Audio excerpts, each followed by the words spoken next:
So let's look at a middle-class family that has all the middle-class things. So married, filing jointly, yes, 3 young children, 1 in college. In the next set of slides, that's me talking in the background, but I'll mute that for since I'm also talking in the video. So yes, they have 6 exemptions. Let's say they make $120,000 a year, and their AGI is 115,000. Again, we'll just be pulling these from the 1040 form, but here I'm just making it up. Standard deduction would be 12,600. We'll say they itemize though and go up to 28,000. Okay. Tax before credits of 8481. That assumes everything's regular tax. Let's assume they have some investments. So that would reduce their tax to say 8,000. AMT 0, yes. Total credits of 2,900. Sure. Okay. Total tax of 5,100. Yes. How much did they have withheld? Let's say 2,000. Total payments of 2,000. Yes. Okay. So their tax liability was 5,100. They only paid $2,000 during the year, so mid-April they need to cut a check for 3,100 to the IRS.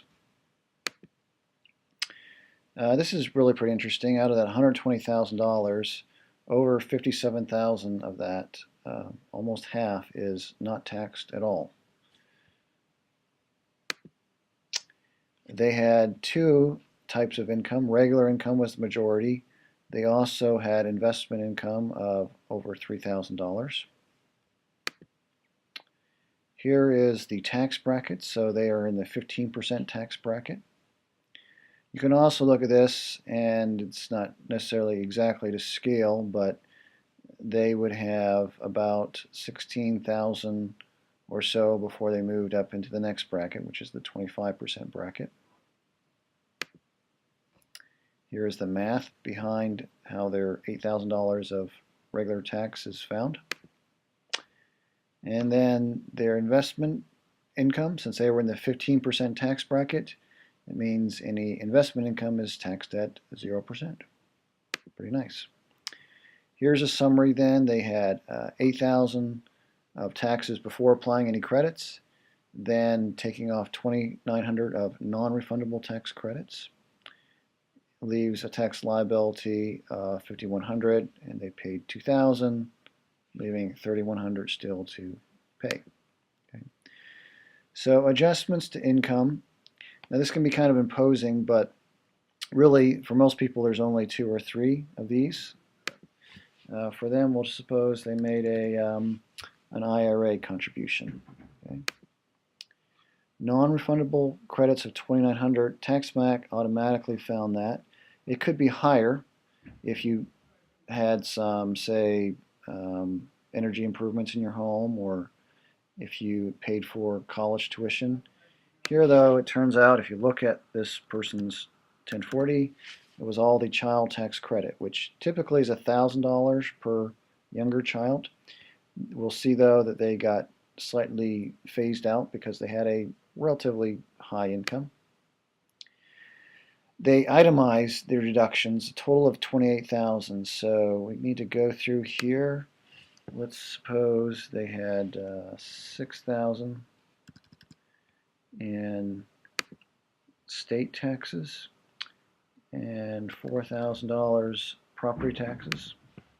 So a total of 10,000 of those type of taxes. Interest you paid is from primarily from mortgage interest or other home-related interest cost. And then gifts to charity of, no, sorry. It could be 15,000, but let's make their mortgage a little smaller. And then gifts to charity of 8,000. Okay. So here's a summary. There's 2 ways you can save, or anybody can save, in taxes. One is by reducing your taxable income through adjustments, deductions, and exemptions. And that is at a rate of 21% per dollar, or 21 cents per dollar. Credits are generally dollar for dollar. In some cases, though, you can, if you don't have enough tax offset, you don't get that full dollar for dollar credit. In their case, they did. So here's a summary, and to me, this is like the best screen of the app. So they have tax savings from a variety of sources here. The biggest one being children. We didn't have them paying any college costs, but it could be. Retirement they saved, so on and so forth here. On investments they saved because it's taxed at lower rates, 0%. If you click on any of these, children we'll look at here, this can be really useful because then you can turn it and see, well, where did I save that? So each of the 4 children reduced the taxable income by over $4,000 each. And then the 3 children had a child tax credit of $2,900 combined. They didn't qualify for other stuff. They made too much money to make the EIC. They didn't pay child care expenses, presumably. All right. So you can go through this item by item. Most of them are simpler, like retirement was just the IRA deduction.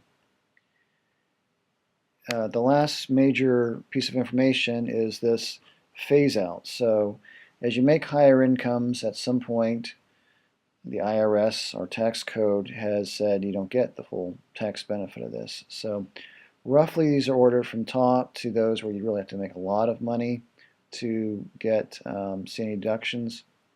So for example, you'd have to make well over $300,000 to have the personal exemptions reduced. This family, because their adjusted gross income is 115, is nowhere close to that.